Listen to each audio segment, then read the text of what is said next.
He ruled Iraq with an iron fist for 24 years, plunging his nation into war and terror. His name became synonymous with brutality and paranoia. This was Saddam Hussein. In a single day, he ordered the use of chemical weapons to kill thousands of his own people. Men, women, and children suffocated in their own streets. That was just one day. His systematic genocide against the Kurds erased nearly 200,000 lives and buried them in mass graves. The horror started the moment he seized power. In 1979, he staged a theatrical purge, forcing his own party members to confess to treason before having them executed. He didn't just kill them. He forced their friends and colleagues to form the firing squads, binding everyone to his regime with shared blood guilt. His revenge was personal. After a failed assassination attempt, he ordered the execution of 148 men and boys from a single town. No one was safe, and when the world tried to punish him, it was his people who suffered. Sanctions led to the deaths of an estimated 500,000 children. His power was enforced by a vast network of secret police, creating a society where everyone was afraid of everyone, and fear was his ultimate weapon. He immediately cultivated a godlike cult of personality. His image was everywhere, on buildings, in schools, on television, portraying him as the fearless and omnipotent father of Iraq. Just a year later, seeking to exploit the chaos of the Iranian Revolution, he invaded Iran. The ensuing 8-year war was a meat grinder, costing over 1 million lives. His rise began with violence. As a young Ba'ath Party enforcer, he built his reputation by assassinating political opponents. In 1968, he was a key architect of the coup that brought the Ba'ath Party to absolute power, paving his way to the top. During the Iran-Iraq War, Western and Soviet powers, seeing him as a bulwark against Iran, fueled his war machine with weapons and intelligence. Bankrupt from the war with Iran, he sought a quick fix. In August 1990, he ordered the invasion of Kuwait, annexing it as Iraq's 19th province and shocking the world. A US-led international coalition formed to push him out. The 1991 Gulf War was a crushing military defeat that forced him out of Kuwait, but he clung to power in Iraq. Believing the West would support them, Shia in the south and Kurds in the north rose up. His response was a swift and unparalleled slaughter. He used helicopter gunships and elite Republican Guard units to crush the rebellions, massacring tens of thousands, draining the southern marshes and destroying sacred Shiite shrines. For over a decade, he played a dangerous game with UN weapons inspectors, bluffing about having WMDs to maintain an aura of power. He orchestrated absurd propaganda, like a Quran written with his own blood, to portray himself as a pious leader despite his brutal secular rule. His paranoia consumed his own family. He lured his defected sons-in-law back with promises of safety, only to have them murdered days later. Despite crushing defeat and sanctions, he continued building extravagant palaces while his people starved, showing his complete detachment from reality. Isolated, his delusions grew. He penned a series of romantic novels like Zabiba and the King, casting himself as a wise, beloved ruler while his people starved under sanctions. In 2003, after his final refusal to fully cooperate with inspectors, a US-led coalition invaded Iraq. The Shock and Awe campaign marked the end of his regime.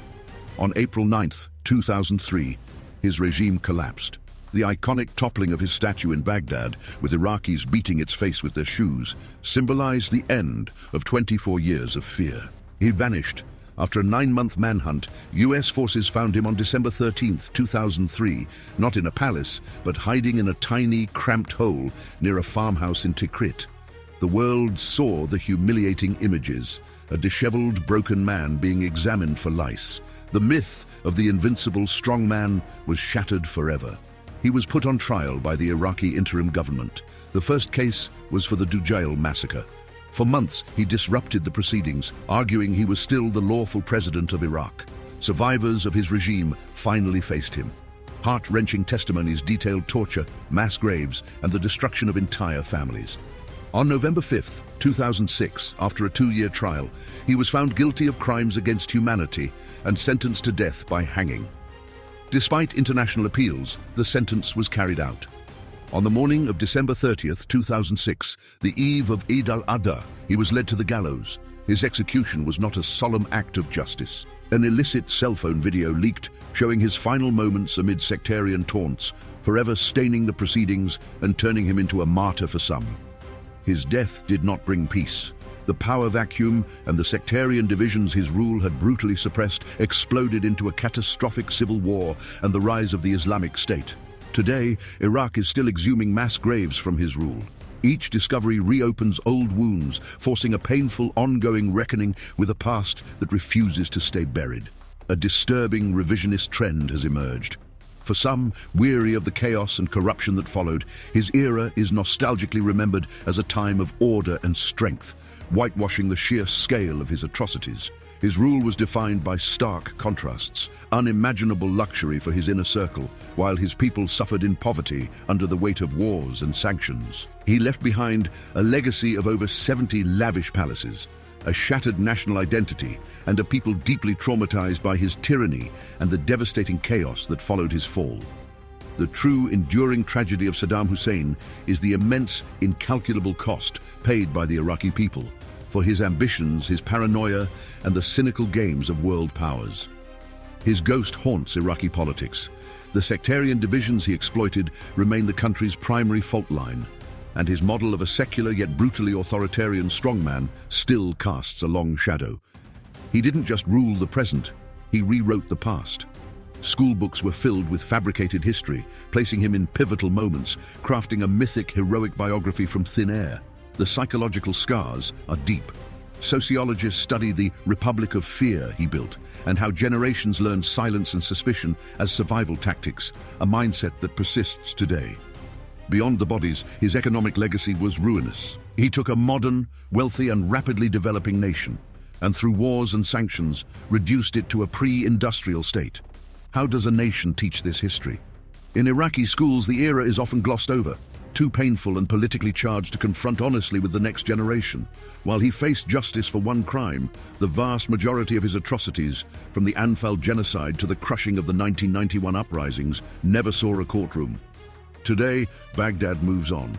New buildings rise, but the ghost of Saddam Hussein serves as a permanent warning of how a single individual, backed by violence and fear, can derail a nation's destiny for decades.